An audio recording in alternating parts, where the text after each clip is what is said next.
Welcome back to this latest episode of Japan's Top Business Interviews. I'm your host, Dr. Greg Story, President, Dale Kanitoka Training. My special guest today is Alejandro Cabal, who is the president of Tetra Pak Japan and Korea. Alejandro, thank you for joining me. Welcome. Thank you for the invitation. Happy to be here. Yeah, hosting us in your beautiful offices. Fantastic offices, by the way. I love the light. It's so airy. It's a really nice atmosphere. And tell us, how did you get to become the president here in Japan? Give us the backstory on your career a little bit. So I think I would start by telling you I was born in Colombia. And being born in a developing country, I studied economics because I really wanted to support and shape the policies that help economic prosperity. That being said, I got bored pretty fast because there was a lot of theory and not a lot of practice, especially if you're young and energetic. So then I moved to a multinational company called Exxon Mobil. So they were very active not only in exploration, but also in retail for the petrochemical industry. And then I got recruited by Tetra Pak, which is a packaging company. So how far into your career were you when you got recruited by Tetra Pak? I was in my late 20s, early 30s. So you've been with the first company? 6 years. 6 years. Then I got the fortune to be able to move within sales, marketing, strategic positions, and then finally general management in different areas of the world. So Latin America, Europe. So I lived in Europe, example given Spain, Italy, and Sweden. Wow, you've just been everywhere, really. And almost 3 years in Japan. Wow. Okay. So when you were sent, or what? How does it come up? How does Japan come up? Did you say, okay, I want to go to Japan, I have interest in Japan, or the company said, okay, you're going to Japan? How did that work? How did the Japan choice come? So I think it's a lot of luck, but of course it's a lot of career planning. So I have had the experience in Americas, and I have the experience in Europe, but I had never had the Asian experience. So I think one of the key elements is Asia is a key element for us in our strategic growth plan.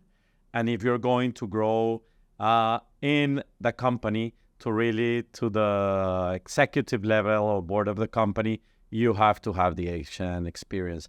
And what I say luck is because they told me, okay, look, you have been in strategic position, in global strategic positions. You have been now managing different markets, but you have not had the Asian experience. And the strike of luck sent me to Japan because I think with my family, we had come here as tourists, and I had come here also for work, and we actually loved it. So when they offered Japan, really the decision was pretty fast and simple. Is in APAC area, Asian area, is Japan the biggest office here or biggest market here, or they could have sent you to Indonesia or Vietnam or Thailand or anywhere in Asia, I guess, but this was like the major market for you guys? So the major market is China. So number one market is China and US. Those are the top two markets in our company. And then the third market would be Japan and Korea. So why didn't they send you to China? Why aren't you in Shanghai? No, so I do believe that in China, you still have to have a local or a Japanese speaking CEO. Right. And I believe it's the right choice. So we have had Americans in the past, but we're American Chinese. Oh, okay. So the fluent Chinese speakers. Exactly. So I think that's important. In Japan, actually, that is not as important, as it is quite normal to have foreign CEOs. Also, it's quite normal to have translators in top-to-top meetings. So I think that's a little bit the choice, and of course, Japan was available.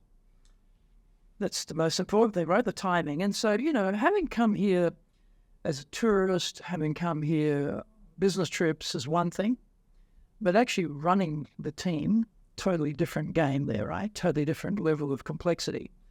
But you've had a lot of experience leading in other countries and different markets. You've got a broad spectrum of how things work. So when you came to Japan and you started leading here, what were some of the things you noticed as the actual leader that you thought, oh, this is a bit different than what I'm used to, or this is a bit different from what I expected, or something unusual, or something, well, just different?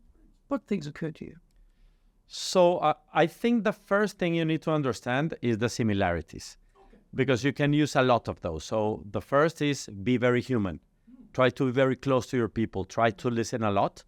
And actually, even if one of the biggest cultures is at the beginning, they are very shy, very respectful, and you will not get a lot out of the Japanese unless you really force them and push them. So I think, but the similarity is that they all like to be heard. They all like to have an opinion.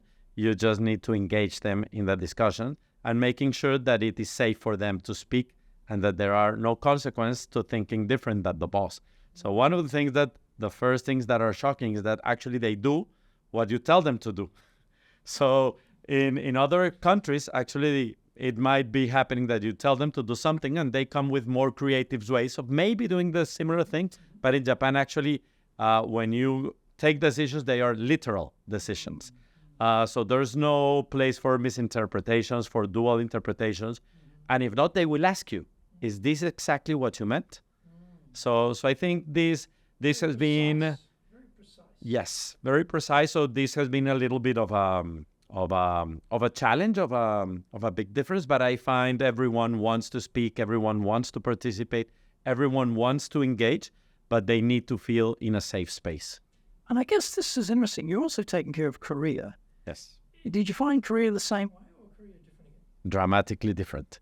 In Korea, everyone speaks their mind out and they really are less fearful, I would say, or they are okay with making mistakes. I think in Japanese culture, mistakes are not well received. And that's one of the biggest things that I try to encourage my team, which is take the decision. And then if the consequence of a decision is a relatively bad outcome, you learn something. If it's a good outcome, fantastic. But again, in my book, there's not such a thing as good or bad decisions. There are decisions. And then you deal with the consequences and learn both from the good and from the bad. And in Korea, I think people are less fearful. In Japan, they are more fearful of taking a decision unless it's made by the team. Because if it's a team mistake, it's okay. And then as a team, they learn.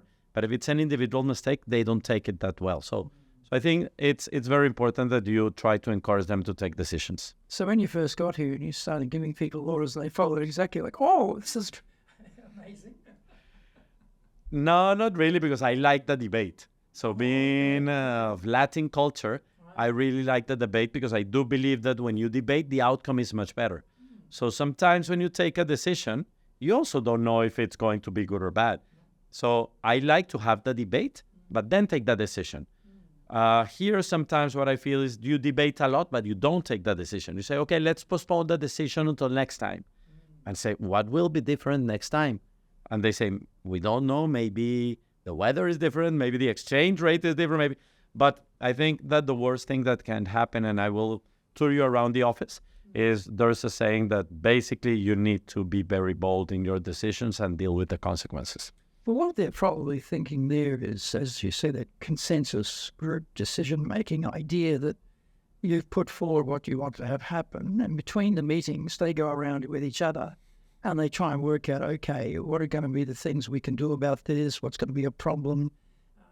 How we make this work? And then they want to come back with, okay, now we found a way. And I think, as you say, I'm coming from Australia where it's exactly the same thing. We get in the room, we have a big argument, debate, discussion, make the decision, off we go.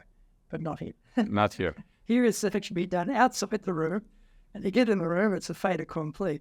But thinking about when you first came here, you're the new CEO, you arrived, they've had CEOs before. And they know you're going to be here for X number of years, 3, 4, 5 years, wherever the posting is for Tetra Pak.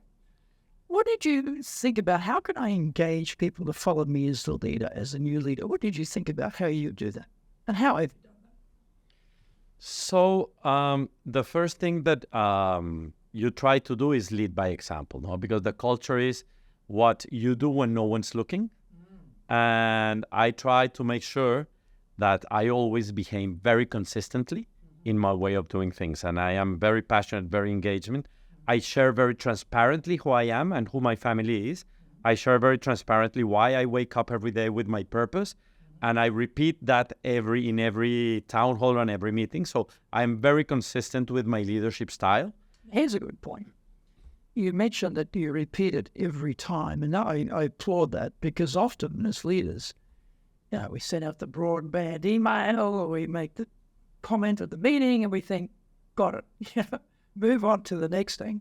Except often you find that they didn't get it and they haven't understood it, or they've not signed on for it, and you actually have to keep repeating it. So is that something that you did always before you got to Japan, or is that something you've done since you got into Japan? So I think it has been more of a maturing in my leadership style evolution. But in Japan, you need more repeating, because the leading style, the communication style from the West needs to be adapted to Eastern, not only tradition, culture, but also even the language is different. Sometimes when we do communications outside, I say, this is not what I meant. No, but this is the Japanese translation. Then you look and actually it's different meanings. So you have been to be very consistent, repetitive, and actually, as humans, you don't learn the first time. Then the second, you need by repetition is that you learn. So you don't get to be an expert in Roman history by reading one book. You have to read many books. And like in communications, if you want the people to drive a certain type of company, and in my case, I really want to make sure that change is the only constant, that it's very important, not for the company, for the country to grow, for you to grow as a person. So I'm very consistent in the only thing you know is that change is constant. And the only thing you know is that if you don't grow as a person, as a country, and as a team, I can tell you we will be going a very fine but declining slope. It's interesting you say that. I tell this joke about Japanese love change. When I say that statement, never goes, look, Shelby, what are you talking about? And I said, well, yes, they love change. They want their boss to change. They want the client to change. They want their colleagues to change. They want the market to change. They want the company to change. But they don't want to change, So when you say change is constant for a Japanese team, that's quite a challenging idea. So how have you managed to convince them that, yes, change is constant and there are opportunities in change when their natural proclivity is to say no change, because that's the less risk path forward? What do you think about that? I can only agree with what you have just said. And the reason is, it's because Japan, first, it's a rich country. Okay? In general, the welfare in Japan is very high. For instance, everything works. The health system, it's amazing. The transport system is amazing. Cleanliness. So the quality of life or the standard is very high. So why do they want to change, and what is the need for change? So I think that it's really embedded in we don't need to change. And then you need to explain why they need to change, and you have to explain it in, look how many things have changed just in the past 2 years. There's 2 wars that we didn't see coming, and one of them is really close to Japan. Your defense spend has triplicated in the past 2 years. So instead of spending in other things, you're spending now in warfare. That's a big change. So you need to explain to them why the war, why the external environment will hit you. The second thing is that they don't understand unless you explain demographic changes. So Japan is slightly declining. You don't find people to work in the factories. And I can tell you, many of our customers don't find people, so they have to automate and digitalize. But they don't see the change unless you explain it to them. So then you need to change your competencies. You need to become better in digital tools, in automation tools. And then if you don't explain this to them, they don't understand. And I'm going to give you an example. Japan loves machines. They love automation. They hate digitalization. They don't understand it. They don't know the importance. And that's why they still have faxes in this country. So I think it's one of the only countries in the world that still does faxes. We accept faxes because there's many customers that don't give your orders in an automated system. They send you a fax. They send us a fax. It's a reality today. So COVID accelerated digitalization, but it's very slow. But you need to tell them why, because there simply will not be enough people to receive the fax.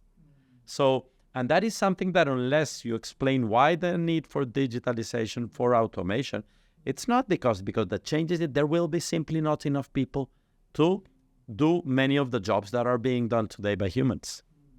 Amazing. And in terms of getting ideas from people, you come with a lot of experience and you've seen different things in different markets all around the world. So you're also plugged into headquarters, so you know what's going on. So it's natural that as a leader, you've got a lot of ideas, and you've got all the things that you want to make happen in Japan. And one of the dangers, and I suffer from this problem too, because I'm like that, is I forget that they've got ideas too. And I find that I'm overwhelming them with my constant bombardment of new things we can do and new ideas. So I have to pull myself up and say, Greg, shut up. Ask them what their ideas are and get them to tell you. So what have you found works well to get ideas from people? Yeah, so there's many ways to do it. No? So the first one is you need to take them out of the routine.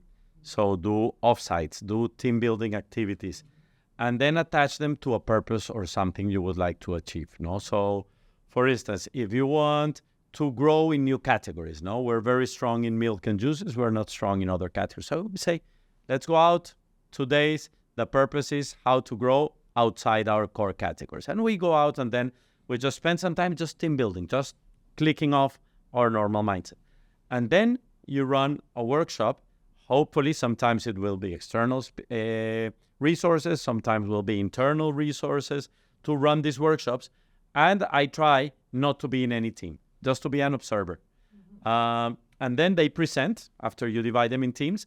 And then as an observer, you improve or build on their ideas instead of you forcing them. So it's very important that you don't participate directly in any of the teams because you immediately influence the outcome. And independently, if you talk or you don't talk, just by being there, you influence the outcome. Instead, if you're on the back chair, like I say, look, imagine that I am the judge of the ideas, like in American Got Talent or X Factor, and these things. You go there and you don't judge the ideas. I'm just giving you, but you really embrace the ideas and tell, I like this, we implement this, how can I improve? But I think to be more of how can I help to improve your ideas than throwing all of the ideas. Nice. That's nice. And, trust is critical everywhere. It doesn't matter what country it is. You've got to build trust. And, you said before, Japanese are rather shy at the beginning and it's not so easy to build a trust, maybe compared to other cultures. In my experience, seems to be a bit like that. What have you found worked well for you to build trust with the team? Yeah, so that has been quite tough. Okay, so I do believe that building trust in Japan is quite different than many other countries. And I think being an island that builds a different character. And normally, of course, genetically, you don't trust the foreign things. So you just need to be very mindful about that. Once you understand that culture, the first thing is you need to be a very transparent leader and show your vulnerabilities. Show who you are as a person, as in your family. Show that you are human, that you make mistakes, that you have emotions. So show really and be very transparent. Some cultures find it really easy to do that. Some others find it very tough to be very transparent. I am fortunate that I can be very, very outspoken about not only who I am, also what I like, what I dislike, because I also am very transparent about what I dislike. And just show who you are and show them that you have made a lot of mistakes and be very vocal and share them around. And it's only about when you have shared maybe 3 or 4 very personal things, 3 or 4 very relevant mistakes that you have made either in your career, working career, or in your personal life. I think they start little by little trusting you. And then, of course, like I say, always try to look for these things that are outside the office, like these offsites, team buildings, because in the office, even if you go out for an izakaya and for drinking night with the teams, yes, you build rapport, but you don't build trust. If you want to be successful as a leader, do the Leadership Training for Managers course. All companies need people who can both manage and lead. Leading people screams out for real skills in communication, dealing with all different types of people, being excellent at innovation, planning, delegation, handling mistakes, doing performance reviews really well, and inspiring and motivating the team. Do the Leadership Training for Managers course now in either Japanese or English.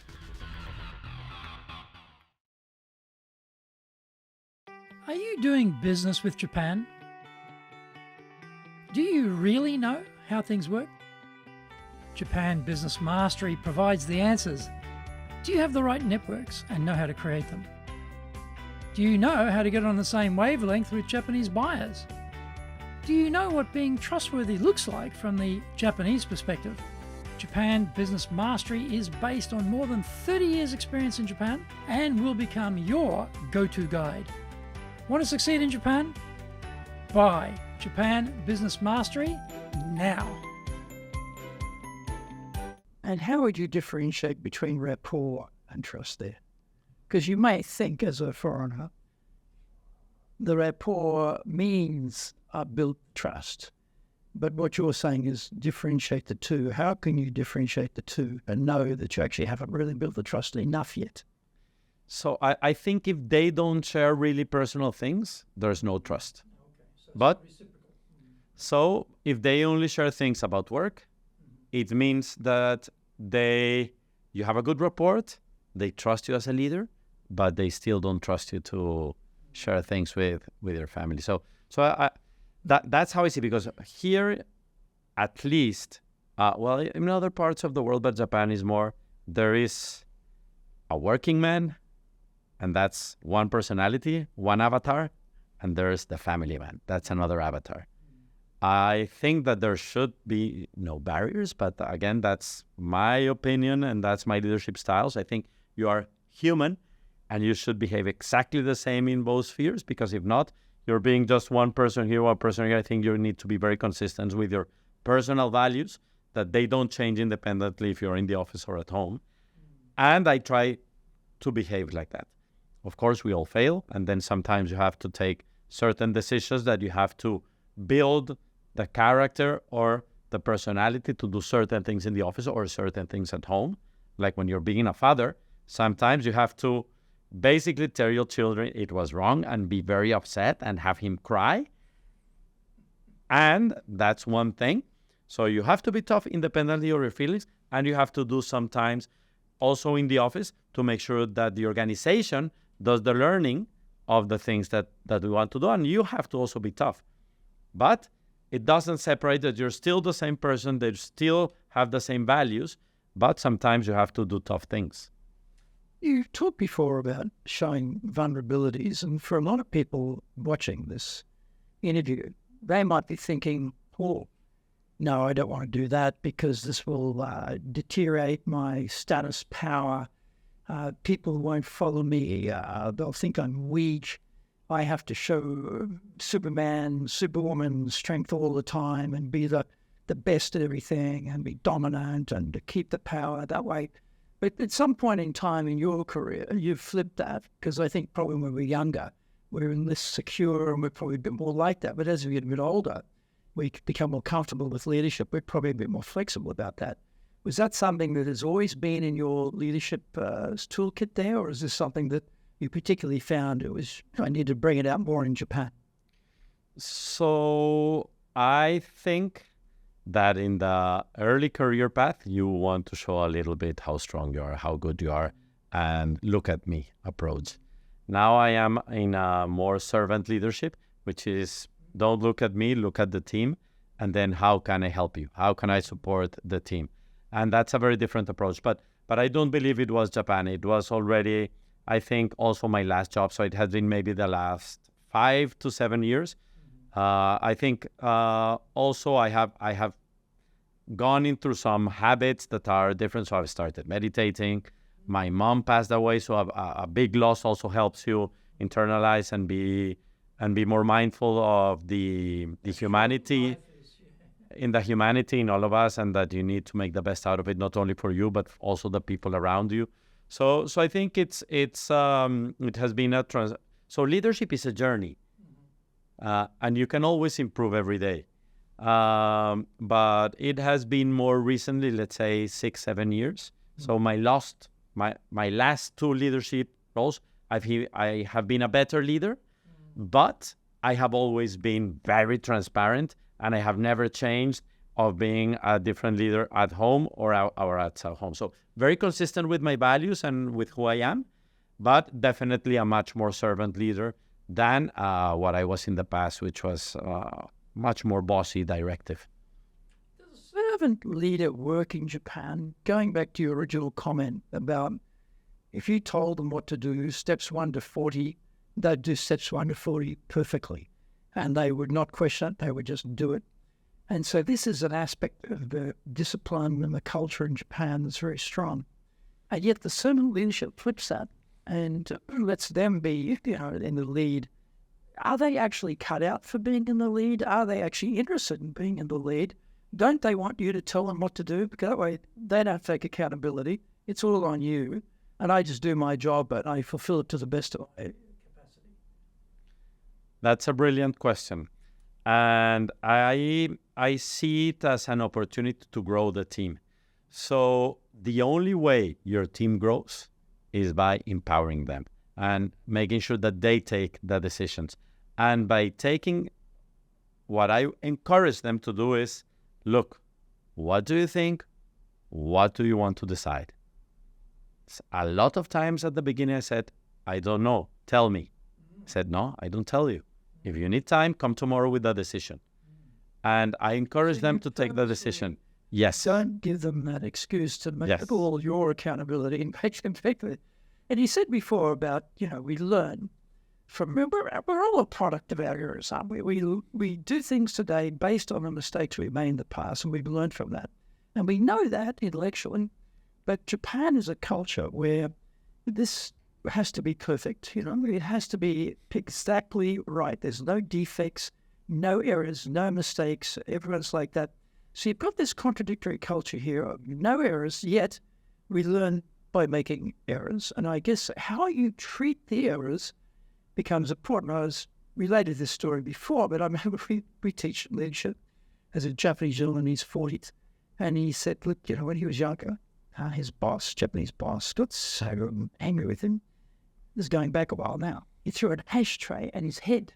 He was so angry in front of everybody, And you think, wow, because errors are not allowed to happen, right? And so you have that strong culture of no errors, and yet we're trying to encourage them. So if you think you're going to have an ashtray thrown into your head, metaphorically, you're not going to do it.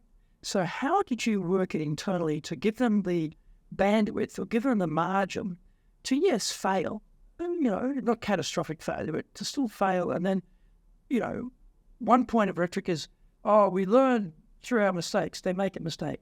Whack. Straight away get whacked in the head. Maybe not by you, but maybe by their middle manager. So, this has to go from top to bottom to work. So how did you get it to work in Japan? Yeah, so it's not that one is not an easy question and not an easy thing to do in Japan. Especially we work in the food and beverage industry where we're talking about food safety. So mistakes come at a big price for us and for our customers because we're talking about brand reputation and people health. So, but what is very, very, very important is you share your mistakes very transparently. And I have made many mistakes. I can tell you one, which was really a quality incident we had in Spain with a big retailer, that they were demanding a certain rate of defects. And we say, look, that's not possible. This is the average. And it was actually possible if you put all of the efforts. So I made that mistake and we lost that customer to competition. And I was very open and sharing because of quality, because not listening to the customer, we lost a customer. So that I was very vocal about it.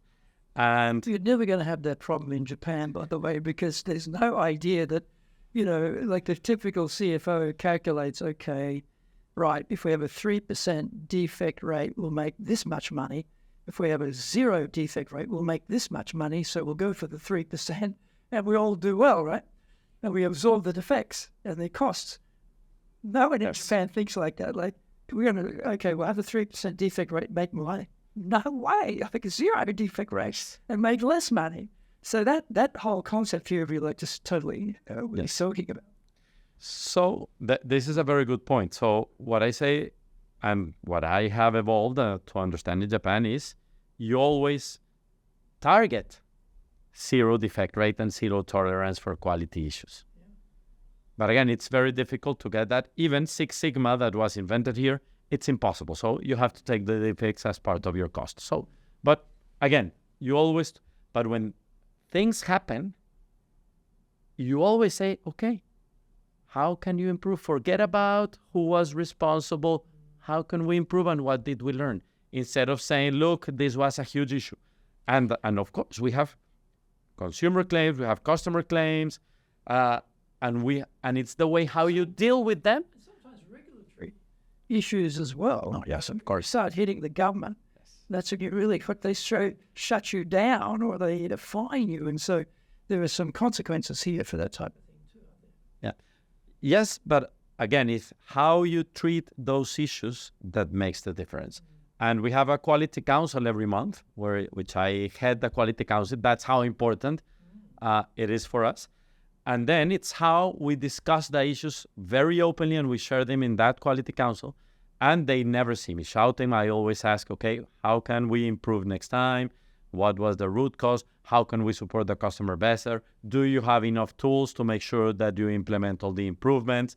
So again, it's really never about the issue. It's how can we improve for the next time around. And I think that's something that they really appreciate. And one thing that I can tell you that also was a big learning for me, and I'm still learning from that, is how the society or the company is more important than the individual.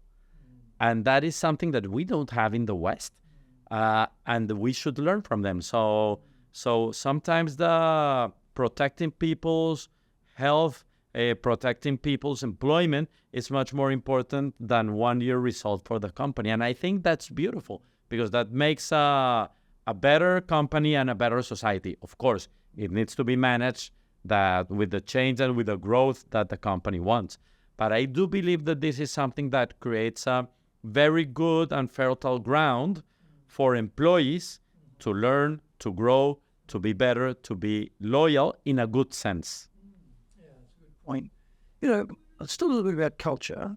Now, we have Tetra Pak culture global. We have Alejandro's culture as a leader, and we have Japanese culture.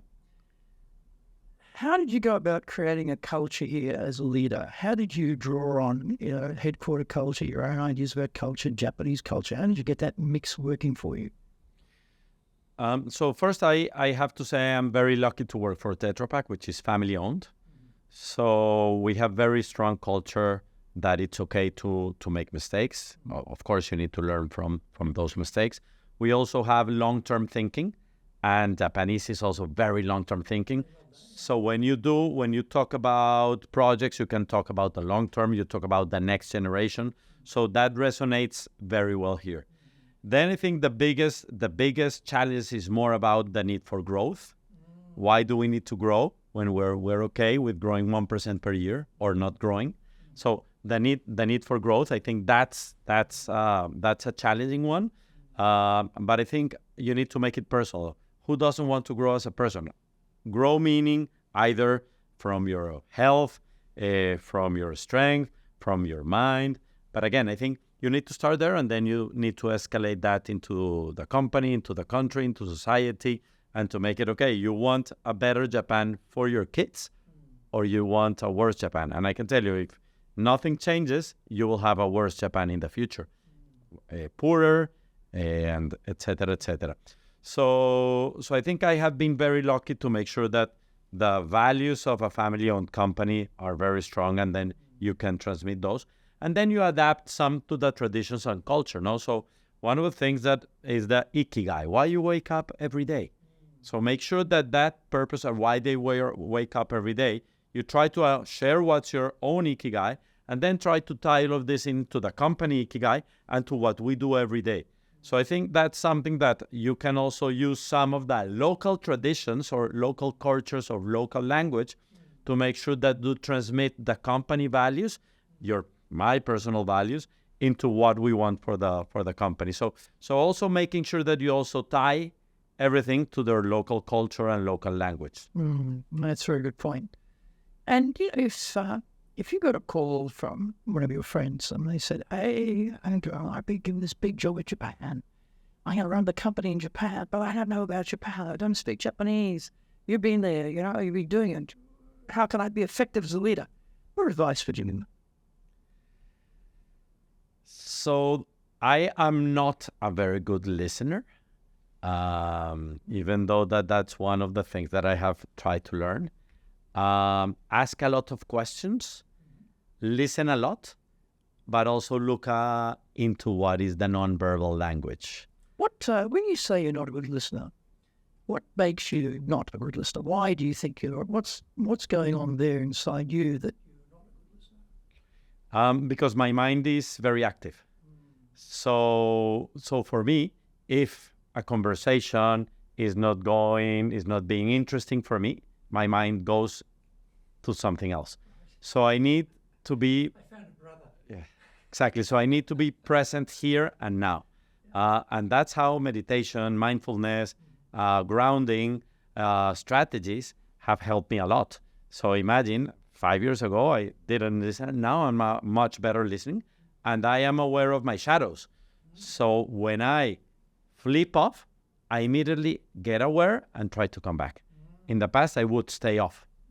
So how you have a self-awareness that I'm actually drifting out of this conversation, I may get back into it. So obviously being a good listener is one of the things you'd advise. What else would you advise here?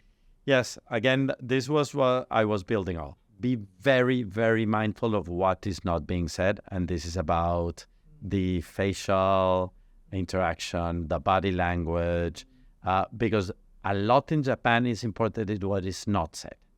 And I think that's something that in the West we're very expressive, but here it's not necessary. So also ask also of what is not being said. So I think in order to have a deeper understanding, you need to ask the deeper questions and look also into the body language, not only into what's spoken. Yeah, I guess I don't know that much about Latin culture, but my impression is that it's very outgoing and very vibrant and very expansive. And so that reflective side of yourself coming from that background to actually realize that, okay, I know what I want to say and I want to see if the reaction is actually the reaction I want to get. And how do I read that? Again, sometimes Japanese can be very poker-faced, very unemotional, can look like a machine in many cases. So the language should be in Japanese language. The nuance will give you a hint on what they're thinking, but not all the time. And most Japanese too, they have trouble amongst themselves. Not like that only foreigners have trouble. They have trouble with each other. So yes, I think when you don't speak the language or you're learning a language or it's a second language, your eyes really become important. Any little hint of resistance or discomfort or something you're really sensitive to, aren't you? So we have to train our eyes, don't we? And really be observant. Yes. And trust a lot the intuition. I think your eyes know when a meeting is not going in the right direction. Don't insist. It's the worst thing you can do when you're in a Japanese business meeting or just insist on trying to do more or know more. I think then you need to retrieve and then just look for a new opportunity. Because if the body language and your intuition is saying this is not going very well, most likely it is not going very well, especially in Japan. So I think in the West you can turn the things around, but in Japan I can tell you it's given, I don't know if it's the culture, if it's the determination, but it's a very, let's say, stubborn culture.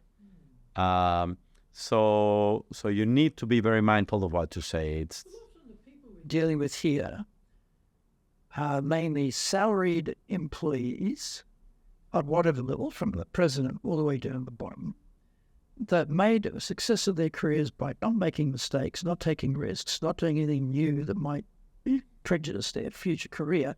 And they would rather not help the company to take on a new thing that would benefit the company if there's a possibility that the risk of that would impact on them.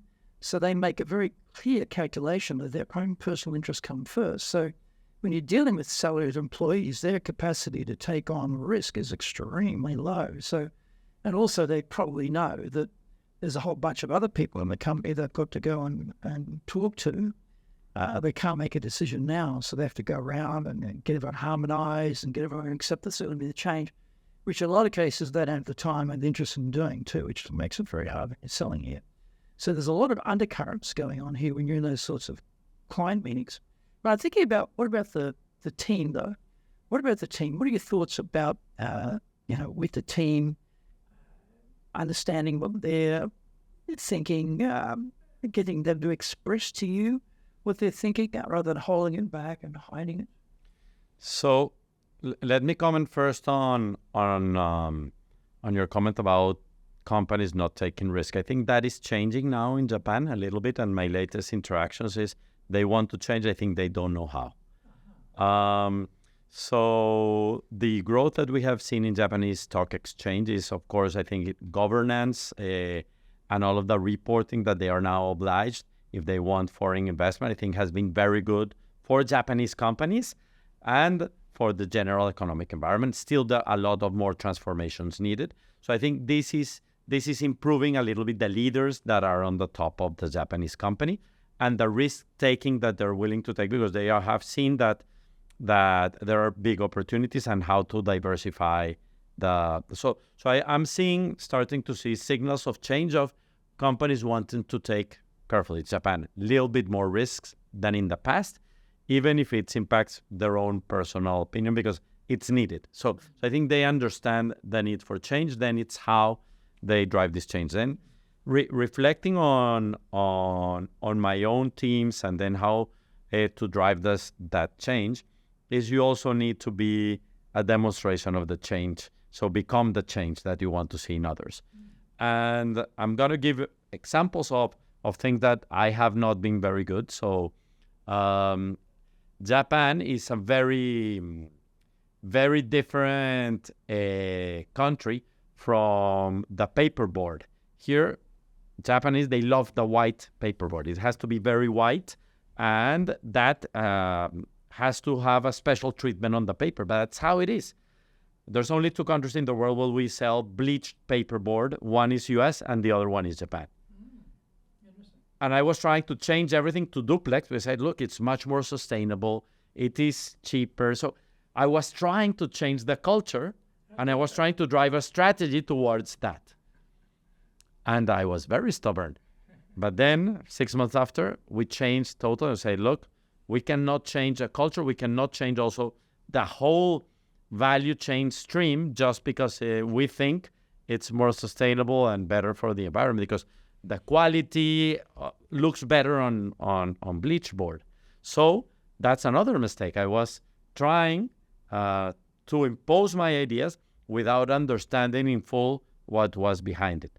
So I was very transparent about this, and then they can be very transparent about mistakes that we make. They can be very vocal. Then we build a culture of trust, and then a culture of permanent change and permanent improvement. That's a good example. Any other advice you'd give them? Should they learn Japanese? So I miserably failed, another failure. So I tried the first year. I was not very disciplined. I took 2 hours per week. And you will not learn Japanese in 2 hours per week in 5 years. So it depends a lot. This took me very outside my comfort zone. So I like learning new things. So my reflection was, should I continue with Japanese or dedicate those 2 hours to learning other ability? So I still dedicate those 2 hours, but to learn another ability that it's not Japanese. So after 1 year, I quit. And that's another failure I want to share. So if you know you're going to live in Japan the rest of your life, think about or planning to, definitely. If you are here for a temporary post, my advice would be learn the basics and let it go. But that's very personal. I think it's you jump into the river, or you don't jump into the river with Japanese language. You can't put your toe in the river. That's just not going to work, And I had that same. I'd spent 2 years here studying Japanese, and I got to the point I said, wow, this language is so difficult. Either I've got to go all in and keep going, or I've got to give up, because there's nothing in the middle here. And I decided to go all in. So I'm here 39 years now, so yeah, I can speak it, but still, I understand the point. In terms of, are there any particular habits that you've developed for yourself as a successful executive, which you think would be useful to share with others, things that you've found good for yourself to be efficient or effective as a leader? One, and I think it's the most important one that I have learned here amongst many, is really the respect for time. It's outstanding. And it works wonder for me in my personal life. You mean the Japanese respect? Japanese respect for time. It's amazing. So you know when you arrive in a meeting, when you start and when you finish. And they get you 10 minutes early. Yeah, no, exactly. They don't turn up at 10. No, or 15 minutes. So I never, since I arrived in Japan and learned this, I never go into whatever is in my personal life, in my private life, in my professional life, never late to a meeting. And you also end of time. So you can plan, and then also the planning. It's perfect. So a project meeting, you know when it starts, you know when it's going to end. And it's very beautiful, this synchronicity. And actually, it makes your life better. You can plan it better. So this is something that Sarah works in Colombia? No, it does. So you would invite people at 1 p.m. for a lunch, and there would people arriving at 2:30. So no, it's terrible. So now you look reflecting to how you behaved or how I behaved, and I don't like the person I saw in the past. I prefer much better the person that I am in Japan. So, but it's respect. It's not the respect for time, which is what I learned here, is the respect for the person. So it's the respect for the other individual. It's his time that you're respecting. And time is the most valuable thing we have as human beings. We think it's money, we think it's whatever. No, I think, or health, it's time, because it's the most precious thing you have. What about resilience? Things in business don't always go according to plan. You have things like COVID turning up, who could anticipate that? And, recessions and wars. You talked about 2 wars. Who imagined we'd have a war in Europe, a war in the Middle East? But as leaders, we have to be resilient. How do you stay resilient?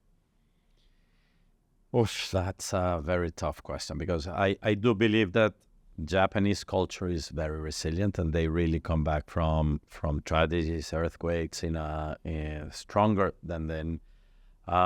So the way to I stay resilient is to try to be a little bit better than the day before every day. And again, I have had. How do you know that? How do you actually judge whether you're better today? No, I don't think you will never know. It's a journey, but it's a permanent improvement. So every time I wake up, I meditate 5 minutes. I go to bed, I meditate 5 minutes. Sometimes it's half an hour, sometimes 15. But then you reflect at night on the 3 things that you achieved that day. And it can be going to the gym. It can be listening to a podcast. It can be kissing your wife in the morning. So it's small things that make you do this improvement. So your resilience is about thinking that what you will have tomorrow can be better than what you achieved today. And this resilience that actually you can leave your family, your friends, your colleagues in a better place than they were before, that's something that keeps me moving. I had a hip replacement this year in Japan. All of the comments, you are too young to get a hip replacement. Why are you doing the surgery in Japan? So all of the comments around me were negative. All of them. I decided still to go ahead because I think with the hip replacements, I will be in a better shape tomorrow. And now I'm very happy with the hip replacement. Surgery in Japan was amazing. I think the health system in Japan is amazing. And the recovery is going quite well. Yeah, what happens in 20 years when I will have it to replace again? Who knows where the technology will be? But it's just an example of resilience. And I have had a lot of... So I was playing football. I got this totally broken. And then the next day I was how to recover. Yes. So anyhow, so resilience, it's about things that happen because you deserve it because of karma. Things happen because they need to happen. Then it's how you recover and become a little better, despite being a little bionic now. But I'm just giving examples of how you stay resilient because I think it's the most difficult question because every day you're faced with trouble. It can be mental trouble, it can be family trouble, it can be work trouble. And if you don't think things can change the day after, but again, I have to say it's also part of my personality trait. I see always the glass half full and not half empty. Again, your brother there. Final question. What's your definition of leadership? I was reflecting a lot about that. And I think leadership is what you do when no one is looking, which is actually walking the talk. So you're not a leader because a company names you CEO. You're not a leader because you have sons and you tell your kids, look, I am the head of this family. You earn that leadership every day by being the values that you want to see in other people and by living them every day. And we all fail and stumble, but be transparent about it. So I think I'm going to tell you another one. So when I was younger, I used to party a lot. I don't know if I party less because I like it less or because my energy is not enough, but in my mind, I think I do it because I reserve myself for better things. So this is simply a self-reflection of if you want to be the leader that you want to be, you need to reflect those in your daily activities and in the values. So you need to be what you preach. But it's a very tough. Alejandro, thank you very much. Fascinating. Thank you very much, Greg. So please join us again for our next episode of Japan's top business interviews.